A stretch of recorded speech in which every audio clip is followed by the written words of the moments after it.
Pai, é chegada a hora, santifica-os na verdade, a Tua palavra é a verdade. Olá, meus amados, tudo bem? Vamos dar continuidade então à leitura de Mateus capítulo 13. Creio que você esteja sendo muito abençoado com a leitura da palavra. Em Mateus 13, Jesus nos expressa, Jesus nos demonstra muitas parábolas. Mas por que finalmente ele usava essas parábolas? Por que ele não falava diretamente ao povo? Por que ele não explicava diretamente ao povo? E o próprio Jesus responde isso. Aqui no versículo 15 de Mateus 13, ele nos responde: pois o coração deste povo se tornou insensível, de má vontade ouviram com os seus ouvidos e fecharam os seus olhos. Se assim não fosse, poderiam ver com os olhos e ouvir com os ouvidos, entender com o coração e converter-se, e eu os curaria. Na verdade, queridos, Jesus está nos falando sobre um dos primeiros artigos da Constituição do Reino de Deus. Eu creio que você recorda disso quando falávamos sobre Mateus capítulo 5, lá no Sermão do Monte.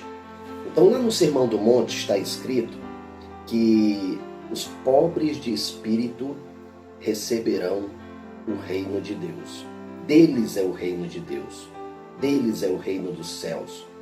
Então, Jesus mais uma vez está falando sobre essa atitude que nós devemos ter, sobre essa forma com que nós devemos ouvir a sua palavra, com pobreza de espírito.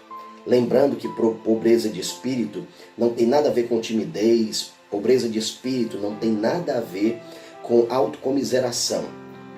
Não, pelo contrário, pobreza de espírito tem a ver com nós reconhecermos a nossa identidade diante de Deus. Diante de Deus, nós somos pó. Então é assim que nós devemos agir diante de Deus. Sempre que estamos diante do Pai, sempre que estamos diante da sua palavra, nós devemos ter essa atitude de quem é pobre de espírito, de quem precisa de mais. E foi justamente isso que os fariseus não tiveram. Aquele povo simples que acompanhava Jesus, que via os seus milagres, que não tinha tanto conhecimento quanto os fariseus, muitos deles tiveram essa atitude de pobreza de espírito. Tiveram a atitude de reconhecer que eles precisavam aprender com Jesus.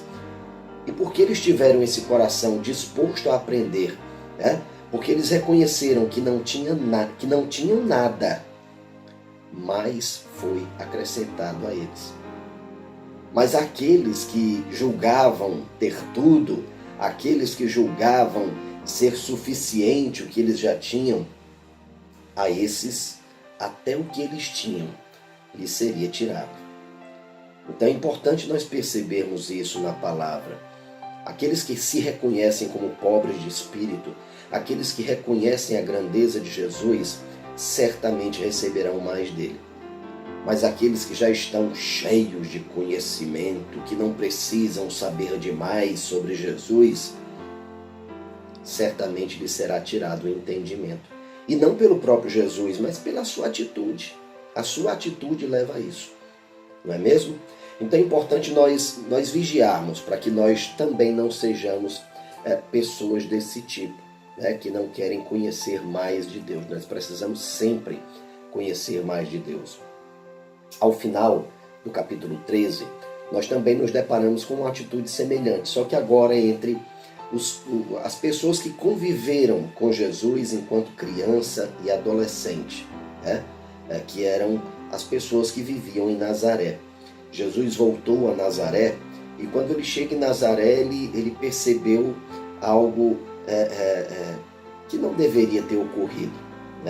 Aqueles homens olharam para todo aquele poder, para toda aquela sabedoria, e eles se perguntaram uns aos outros: peraí, mas não é esse o filho do carpinteiro? Não é ele o filho de Maria? Não estão entre nós, por acaso, os irmãos dele? E até dão os nomes dos irmãos de Jesus: Tiago, José, Simão e Judas. E falam também sobre as irmãs de Jesus. né? Isso é um tema muito importante que leva muitas pessoas a ter algumas dúvidas, né? Mas eu quero focar especialmente na atitude daquele povo, né? Eles conviveram com Jesus, eles conheceram Jesus na sua intimidade, mas não creram nele. Não creram nele como Messias, não creram nele como um Salvador, não creram nele como aquele que certamente mudaria as suas vidas. E por conta da incredulidade deles, os milagres e as bênçãos que poderiam ter acontecido entre eles não aconteceram. Porque muitas vezes a condição para que nós possamos receber as bênçãos do Senhor, para que nós possamos ver milagres nas nossas vidas, é ter essa atitude de pobreza de espírito, ter a atitude de quem precisa receber dele, de quem reconhece a grandeza de Deus. E aqueles homens não o reconheceram.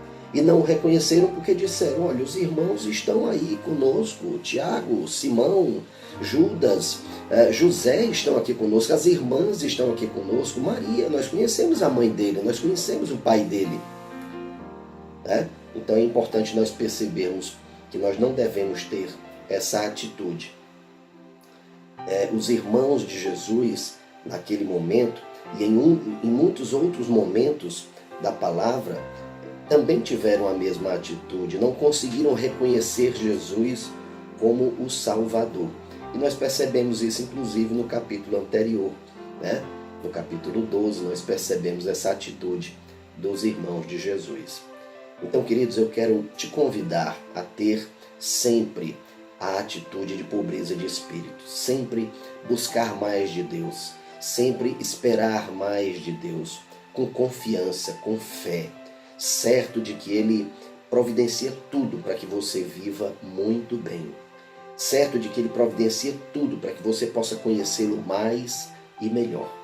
Que Deus te abençoe e amanhã eu estarei com você com o capítulo 14 de Mateus.